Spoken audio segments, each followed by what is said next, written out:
This tree might be 300 years old. Its base is so wide. And there's waterfalls, and you have some volcanic rock right there. We're almost to Dardanelles Lake. And you can see, it's in November, it's rare to be able to hike out here. There's usually piles and piles of snow, but you can see how everything is just, it's brown, it's dead. There's no butterflies, there's no flowers, you know.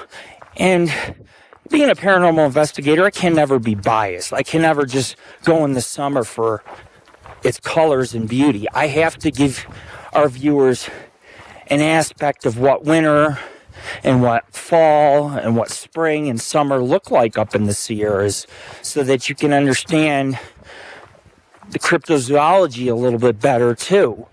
And of course, in months cooler like this, the Bigfoot creatures, they come further down off the mountains and peaks because there's less people around, and you know, they're looking for food, and it's much warmer. But you can see, you can kind of hear it running. There's a third creek that runs down near this trail. This is our third one. So there's a lot of little creeks, and there's snow back in here because honestly, the sun, it doesn't reach this area very much. There's very little sunlight throughout the day. But you can see right here, you got the creek, and you got snow, you know, but nothing too major. But it is very muddy, it is very slippery, and we do have to be careful. I mean, let's say I fall and crack my head. I could die, I could knock myself out, and put the whole mission or expedition in jeopardy, and everybody else with me. But I wanted to make a valid point to everybody.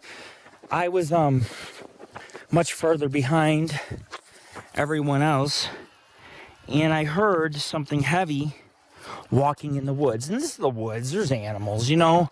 You have mountain lions, you have wolves, you have coyotes, you have black bear, and you have deer, so it could be any of them. But it took 2 steps, and then all of a sudden it stopped. And there's so many branches on the ground, you'd expect it to continue on as it's running away from us. But instead it was 2 steps, and then it stopped. So I felt it was worth mentioning in this video. Anyways, we're almost at the lake. We probably got about a half mile, if that, to go.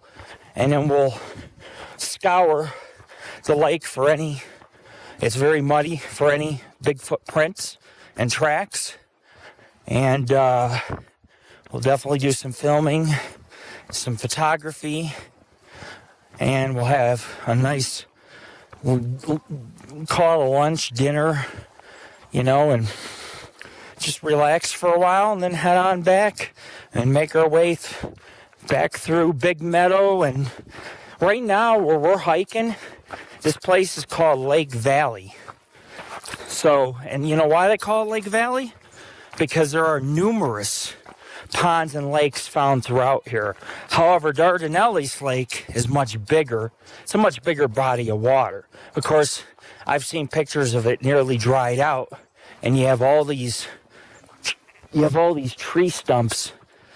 So I hope that it's not low, but due to the fact that we've had hardly any rain and snow last year, or this year I should say, a lot of creeks, a lot of lakes are very dry, if not low, and the fish populations are dying off, and you know, and it's really a horrible situation because it hurts the ecosystem.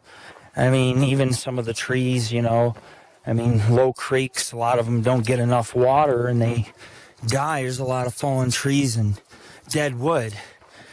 Just like up here, you know, you have this massive, look at that, you have that massive tree that fell. So it's very interesting, and we'll continue to make our itinerary to the lake with no other stops. We'll go straight through, and hopefully we'll find some interesting Bigfoot evidence.